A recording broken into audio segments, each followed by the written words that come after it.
Bonjour à tous, aujourd'hui je vais vous montrer comment réagir lorsqu'un capot de voiture se soulève lors d'une conduite. Bien sûr pour des raisons de sécurité, je ne vais pas le réaliser vraiment, mais je vais vous montrer les astuces à suivre si ça vous arrive, car moi, ça m'est hélas arrivé déjà, il n'y a pas si longtemps que ça. Alors voilà la situation, nous roulons tranquillement sur route nationale, et là, immédiatement, il arrive un problème, votre capot se soulève. Vous n'avez absolument plus aucune visibilité. Nous allons voir comment réagir dans cette situation. Pour réagir sans paniquer, c'est très simple. Dans un premier temps, vous actionnez vos warnings. Comme ceci. Vous les enclenchez directement. Comme vous pouvez le voir, nos warnings sont enclenchés. Tout de suite après avoir enclenché le warning, vous freinez par à coup. Comme je disais, vous freinez par à coup, comme ceci. Ce qui permettra peut-être, je dis bien peut-être, ce qui n'est pas sûr encore, de permettre au capot de se refermer tout seul, mais cette action-là est assez rare.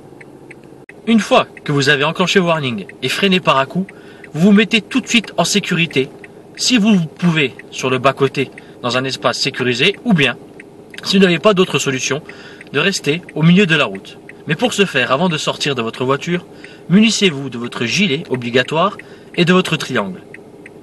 Une fois que vous avez stoppé le véhicule et coupé celui-ci, laissez vos warnings déclenchés et nous allons sortir pour voir quel est le problème du capot.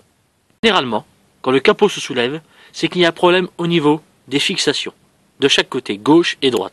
Comme ici, il peut y avoir du jeu, mais là ce n'est pas le cas. Il peut y avoir un problème au niveau de l'attache avant du capot, comme ici. Vous voyez, ici c'est abîmé, alors qu'il devrait y avoir cette petite coupole là, du côté là aussi. Et à cause de l'engouffrement de l'air sous le capot, celui-ci s'est soulevé. Une fois que vous avez stoppé le véhicule, vous vous êtes mis en sécurité, muni de votre gilet et êtes sorti vérifier la panne, il ne vous reste plus qu'une chose, à fermer à l'aide d'un fil de fer le capot et d'aller chez votre revendeur pour résoudre le problème. Voilà, j'espère que j'ai été assez clair pour vous dans cette vidéo. À la prochaine, au revoir.